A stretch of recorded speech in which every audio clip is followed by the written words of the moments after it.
ಇವತ್ತು ನಮ್ಮ ತಾಲೂಕಿನೊಳಗೆ ಸಿಕ್ಕಿರೋದು ನಿಮ್ಮೆಲ್ಲರ ಸುದೈವ. ಇವತ್ತು ನೀವೆಲ್ಲ ಏನಪ್ಪಾ ಅಂತಂದ್ರೆ ಸುಮ್ಮನೆ ಇವತ್ತು ಎಷ್ಟು ಅಚ್ಚುಕಟ್ಟಾಗಿ ಮಾಡ್ರಿ ಅಂದ್ರೆ ಪ್ರತಿಯೊಬ್ಬರನ್ನ ಅವ್ರು ಗುರುತಿಸಿದ್ರಿ ಇಲ್ಲಿ. ಇವತ್ತು ನಿಜವಾಗ್ಲೂ ಯಾರಿಗೆ ಕಷ್ಟ ಐತಿಪ್ಪ ಅಂತಂದ್ರ ಕುರಿ ಕಾಯುವವರಿಗೆ ಬಹಳ ಕಷ್ಟ ಐತಿ. ಯಾಕಂದ್ರೆ ಇನ್ನೊರು ಕುರಿ ಉಳಿಸಿ ಕಾಯಕತ್ತಾರ. ಜವಾಬ್ದಾರಿಯನ್ನು ಏನು ಕೊಟ್ಟಾರಪ್ಪ ಅಂತಂದ್ರ ಇವತ್ತು ಕಾಡನ್ನ ರಕ್ಷಣೆ ಮಾಡ್ಬೇಕಾದ್ರೆ ಒಂದೇ ಕರ್ತವ್ಯ ಯಾರ್ದು ಇರ್ತೈತಿ ಅಂದ್ರ ಇವತ್ತು ಫಾರೆಸ್ಟ್ ಡಿಪಾರ್ಟ್ಮೆಂಟ್ನವ್ರು ಬಿಟ್ರೆ ನೆಕ್ಸ್ಟ್ ಕುರಿಗಾರದ ಇರ್ತೈತಿ.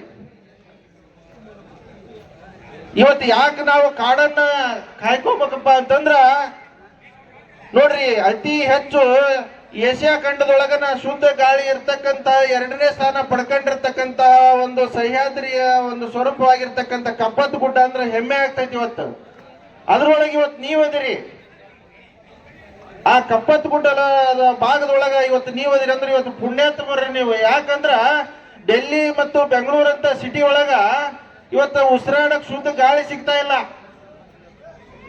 ನೀವು ಅವ್ರನ್ನ ಸರ್ವೆ ಮಾಡಿಸಿದ್ರ ಸುಮಾರು ಒಂದು 60% ಆದ್ರೂ ಇವತ್ತು ಶ್ವಾಸಕೋಶದ ತೊಂದರೆ ಇರ್ತಕ್ಕಂಥದ್ದು ಎಲ್ಲಿ ಅಂದ್ರೆ ಸಿಟಿ ಜನರಿಗೆ.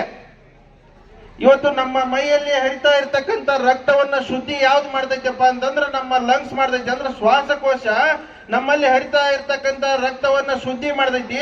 ಇವತ್ತು ರಕ್ತ ಶುದ್ಧಿ ಆಗ್ಬೇಕಂದ್ರೆ ಏನಂದ್ರೆ ಪ್ಯೂರ್ ಆಕ್ಸಿಜನ್ ಅನ್ನ ನಾವು ತಗೊಂಡ್ರೆ ನಮ್ಮ ರಕ್ತ ಶುದ್ಧಿ ಆಗುತ್ತಾ. ಇವತ್ತು ನಮ್ಮ ರಕ್ತ ಶುದ್ಧಿ ಆದ್ರೆ ನಮ್ಮ ದೇಹದೊಳಗೆ ಯಾವ್ದು ಕಾಯಿಲೆ ಬರಂಗಿಲ್ಲ. ಯಾವ್ದು ಕಾಯಿಲೆ ಬರಬಾರ್ದು ಅಂದ್ರೆ ಶುದ್ಧ ಆಕ್ಸಿಜನ್ ತಗೋಬೇಕು. ಶುದ್ಧ ಆಕ್ಸಿಜನ್ ನಾವು ತಗೋಬೇಕಂದ್ರೆ ಶುದ್ಧವಾದ ಇವತ್ತು ಕಾಡನ್ನ ನಾವು ಉಳಿಸ್ಬೇಕು.